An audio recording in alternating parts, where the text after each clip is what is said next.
जय श्री राम। जय बजरंगबली। आप सभी पर हनुमान जी की कृपा बनी रहे। आइए सुनते हैं मंगलवार की प्रामाणिक एवं पौराणिक व्रत कथा। प्राचीन समय की बात है। एक बार नैमी सारण्य तीर्थ में 80,000 मुनि एकत्र होकर पुराणों के ज्ञाता श्री सूत जी से पूछने लगे, हे महामुने, आपने हमें अनेक पुराणों की कथाएं सुनाई हैं। अब कृपा करके हमें ऐसा व्रत और कथा बताएं जिसके करने से संतान की प्राप्ति हो तथा मनुष्यों को रोग, शोक, अग्नि, सर्व दुख आदि भय दूर हो, क्योंकि कलयुग में सभी जीवों की आयु बहुत कम है। फिर इस पर उन्हें रोग और चिंता के कष्ट लगे रहेंगे तो वे श्री हरि के चरणों में अपना ध्यान कैसे लगा सकेंगे। तब श्री सूत जी बोले, हे मुनियों, आपने लोक कल्याण के लिए बहुत ही उत्तम बात पूछी है। एक बार युधिष्ठिर ने भगवान श्री कृष्ण से लोक कल्याण के लिए यही प्रश्न किया था। भगवान श्री कृष्ण और युधिष्ठिर का संवाद तुम्हारे सामने मैं कहता हूँ, ध्यान देकर सुनना। एक समय पांडवों की सभा में श्री कृष्ण जी बैठे हुए थे। तब युधिष्ठिर ने भगवान श्री कृष्ण से प्रश्न किया, हे प्रभु नंद नंदन गोविंदा, आपने मेरे लिए अनेकों कथाएं सुनाई हैं।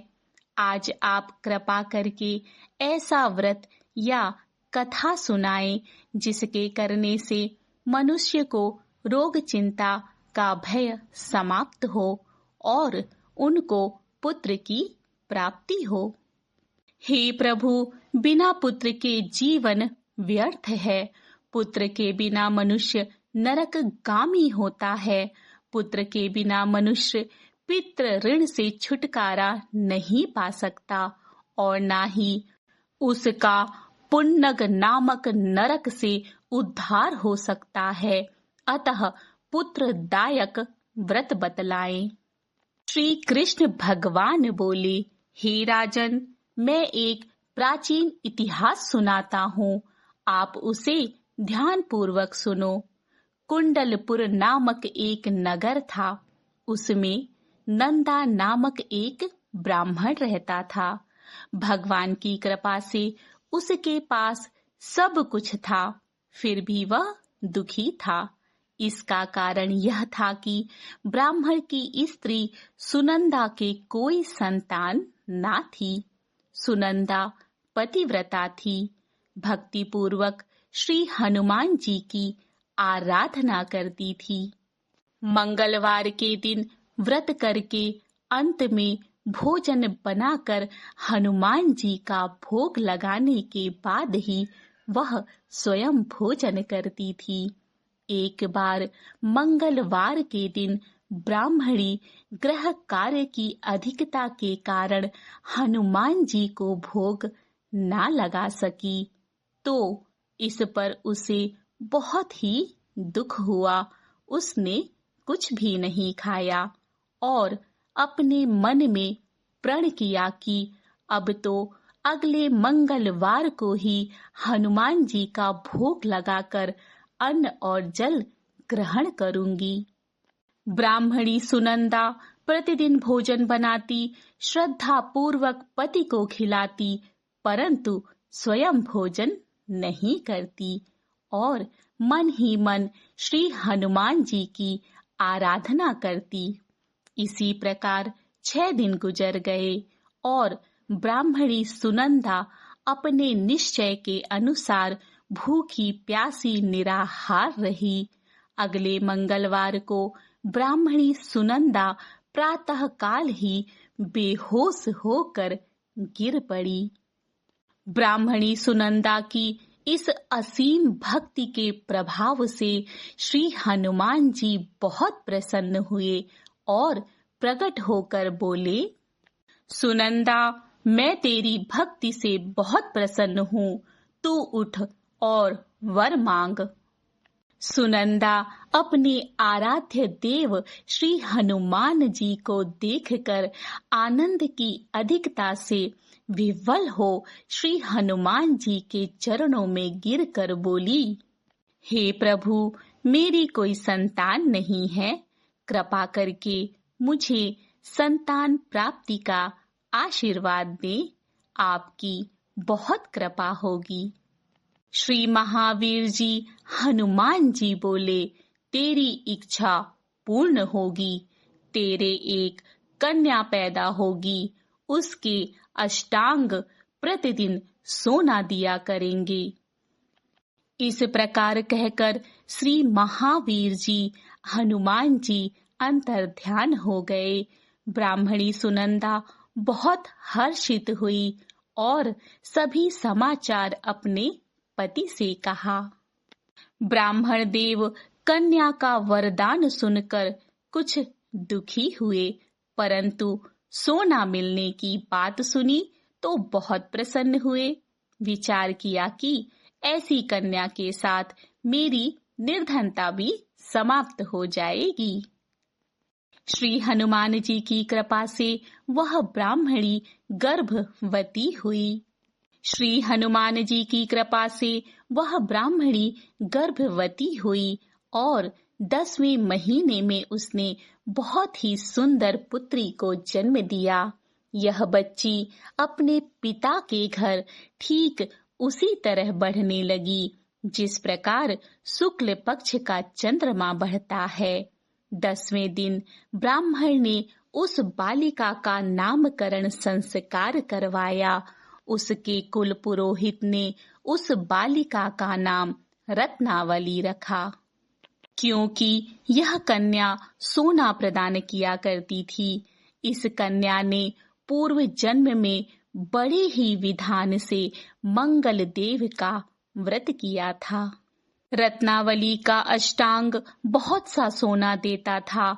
उस सोने से नंदा ब्राह्मण बहुत ही धनवान हो गया। अब ब्राह्मणी भी बहुत अभिमान करने लगी थी। समय बीतता जा रहा था।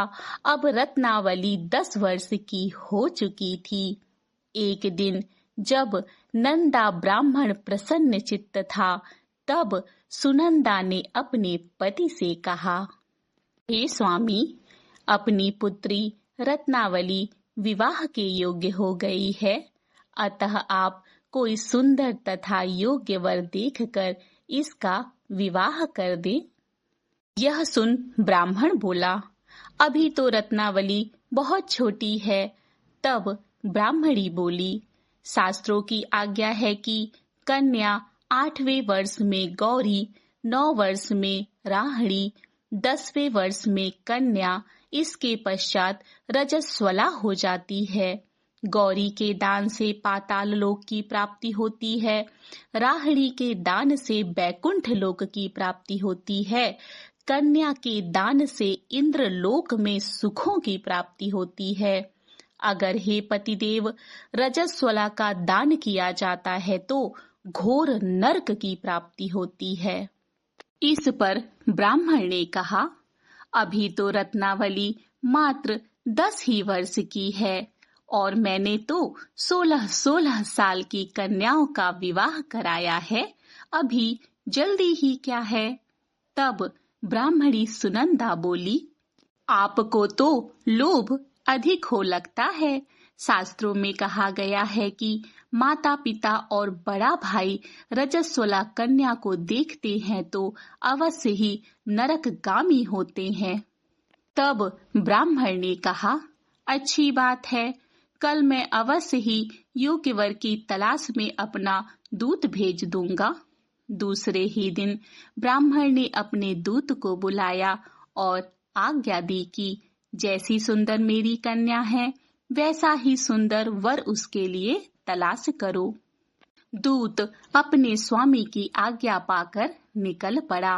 पंपई नगर में उसने एक सुंदर लड़के को देखा। यह बालक एक ब्राह्मण परिवार का बहुत गुणवान पुत्र था। इसका नाम सोमेश्वर था। दूत ने इस सुंदर व गुणवान ब्राह्मण के पुत्र के बारे में अपने स्वामी को पूर्ण विवरण के साथ बताया। ब्राह्मण नंदा को भी सोमेश्वर अच्छा लगा और फिर शुभ मुहूर्त में विधि पूर्वक कन्यादान करके ब्राह्मण ब्राह्मणी संतुष्ट हुए। परंतु ब्राह्मण के मन में तो लोभ समाया हुआ था। उसने कन्यादान तो कर दिया था, पर वह बहुत खिन्न भी था। उसने विचार किया कि रत्नावली तो अब चली जाएगी और मुझे इससे जो सोना मिलता था वह अब नहीं मिलेगा।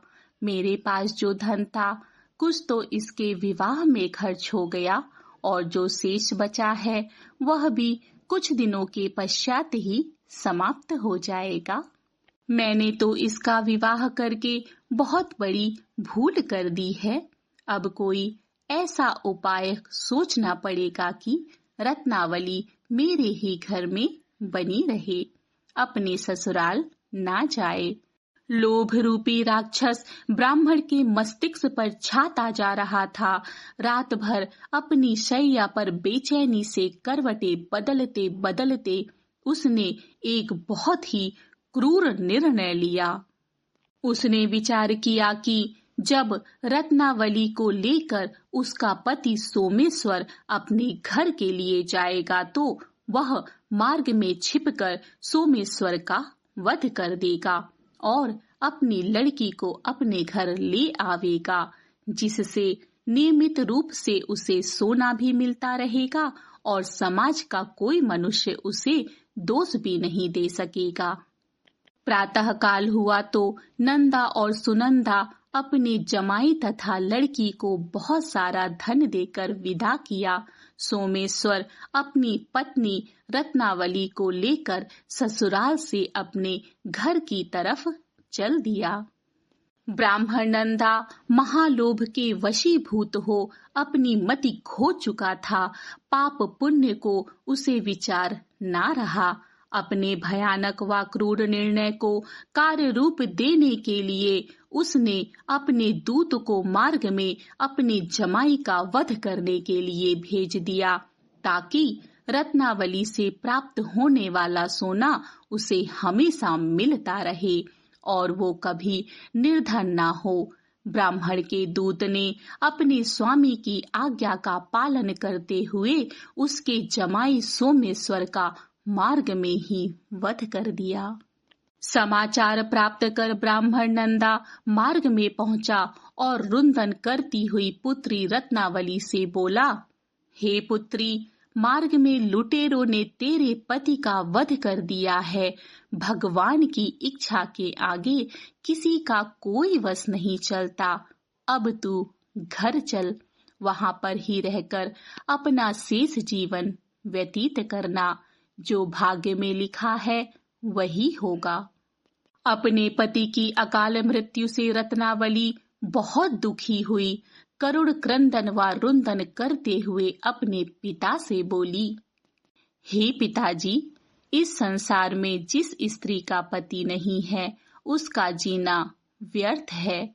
मैं अपने पति के साथ ही अपने शरीर को जला दूंगी और सती होकर अपने इस जन्म को, माता पिता के नाम को तथा ससुराल के यश को सार्थक करूंगी। ब्राह्मण नंदा अपनी पुत्री रत्नावली के वचनों को सुनकर बहुत दुखी हुआ और विचार करने लगा, मैंने व्यर्थ ही जमाई का वध कर पाप अपने सर लिया। रत्नावली तो उसके पीछे अपने प्राण तक देने को तैयार है।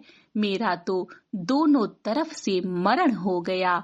धन तो अब मिलेगा नहीं। जमाई वध के पाप के फल स्वरूप यम यातना भी भुगतनी पड़ेगी। यह सोचकर वह बहुत खिन्न हुआ। सोमेश्वर की चिता बनाई गई। रत्नावली सती होने की इच्छा से अपने पति का सिर अपनी गोद में रखकर चिता में बैठ गई। जैसे ही सोमेश्वर की चिता को अग्नि लगाई गई, वैसे ही प्रसन्न हो मंगल देव वहां प्रकट हुए और बोले, हे रत्नावली, मैं तेरी पति भक्ति से बहुत प्रसन्न हूँ, तू वर मांग। रत्नावली ने अपने पति का जीवन दान मांगा। तब मंगल देव बोले, रत्नावली, तेरा पति अजर अमर है, यह महाविद्वान भी होगा, और इसके अतिरिक्त तेरी जो इच्छा हो वर मांग। तब रत्नावली बोली, हे ग्रहों के स्वामी, यदि आप मुझ पर प्रसन्न हैं तो मुझे यह वरदान दीजिए कि जो भी मनुष्य मंगलवार के दिन प्रातः काल लाल पुष्प लाल चंदन से पूजा करके आपका स्मरण करे, उसको रोग व्याधि ना हो, स्वजनों का कभी वियोग ना हो, सर्प अग्नि तथा शत्रुओं का भय ना रहे। जो स्त्री मंगलवार का व्रत करे वो कभी विधवा ना हो।